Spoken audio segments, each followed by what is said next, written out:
যদি আপুনি চৰকাৰী ঘৰৰ বাবে জিঅ' টেগিং কৰিছে তেনেহ'লে কিন্তু আপোনালোকে KYC কমপ্লিট কৰিব লাগিব। তো ইয়াতে আপোনালোক আধাৰ কাৰ্ডৰ নম্বৰটো এণ্টাৰ কৰিব। এণ্টাৰ কৰাৰ পাছত আপোনালোকে চেণ্ড OTP ক্লিক কৰিব। তো চেণ্ড OTP ক্লিক কৰাৰ পাছত OTP আহিব। OTPটো আপোনালোকে ভেৰিফাই কৰিব। তো ইয়াতে আপোনালোকৰ সন্মুখতে আপোনালোকে ইয়াতে দেখুৱাই আছোঁ লাইভ প্ৰুফ। তো ইয়াতে চাব পাৰিছে অথেণ্টিকেশ্যন ভেৰিফিকেশ্যন কমপ্লিট হৈ গৈছে।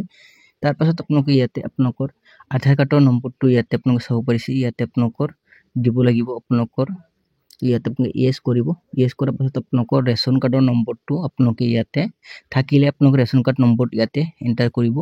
তো ৰেচন কাৰ্ডৰ নম্বৰটো মই আপোনালোকক এণ্টাৰ কৰি কিনে দেখুৱাই দি আছোঁ যে আপোনালোকে কেনেকৈ আপোনালোকে KYC কমপ্লিট কৰিব পাৰিব। তো আপোনালোকৰ যিটো ৰেচন কাৰ্ড আছে এই ৰেচন কাৰ্ডৰ নম্বৰটো ইয়াতে এণ্টাৰ কৰিব আৰু ইয়াতে আপোনালোকে ভেৰিফাই অপশ্যনটোত ক্লিক কৰি দিব। ক্লিক কৰাৰ লগে লগে কিন্তু আপোনালোকক অকণমান ৱেইট কৰিব। ইয়াতে চাব পাৰিছে ছাকচেছফুলি ইয়াতে ভেৰিফাই ছাকচেছফুলি হৈ গৈছে। তো ইয়াতে নেক্সট অপশ্যনটোত আপোনালোকে ক্লিক কৰিব। ক্লিক কৰাৰ লগে লগে আপোনালোকে ইয়াতে জব কাৰ্ডখন আপোনালোকৰ ৰেচন কাৰ্ডখন আপলোড কৰিব লাগিব। তো ইয়াতে আপোনালোকে PDF ফৰ্মেটত আপলোড কৰিব লাগিব আপোনালোকৰ যিটো ৰেচন কাৰ্ড আছে এই ৰেচন কাৰ্ডটো। তাৰপাছত আপোনালোকে ইয়াতে আপোনালোকৰ ৰেচন কাৰ্ডটো উলিয়াই কিনে আপোনালোকে ইয়াতে আপলোড কৰিব। তো ইয়াতে আপলোড কৰাৰ লগে লগে আপোনালোকে ছাকচেছফুলি যদি হয় আপোনালোকে হৈ যাব। তো ইয়াতে ছাকচেছফুলি হৈ গৈছে। নেক্সট অপশ্যনটোত ক্লিক কৰিব। তো আপোনালোকৰ জব কাৰ্ডৰ নম্বৰটো আপোনালোকে ইয়াতে দিব লাগিব।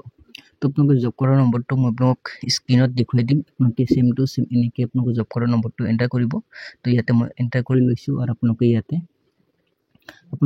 ইয়াতে যিটো জব কাৰ্ড নম্বৰ দিব পাছত কিন্তু আপোনালোকে চেঞ্জ কৰিব নোৱাৰিব। তো আপোনালোকে ভালদৰে জব কাৰ্ডৰ নম্বৰটো দিব। যাৰ নামত ঘৰৰ বাবে আবেদন কৰিছিলোঁ সেই ব্যক্তিজনৰ জব কাৰ্ডখন দিব। আপোনালোকে ইয়াতে বক্সত টিক মাৰ্ক লগাব। ফিনিছ অপশ্যনত ক্লিক কৰিব। তো ইয়াতে আপোনালোকে সাবমিট অপশ্যনত ক্লিক কৰি দিব। তো ইয়াতে চাব পাৰিছে ইয়াতে সাবমিট KYC। তো আপোনালোকে এনেকৈ আপোনালোকে বস্তুখিনি কৰিলে আপোনালোকে KYC কমপ্লিট কৰিব পাৰিব।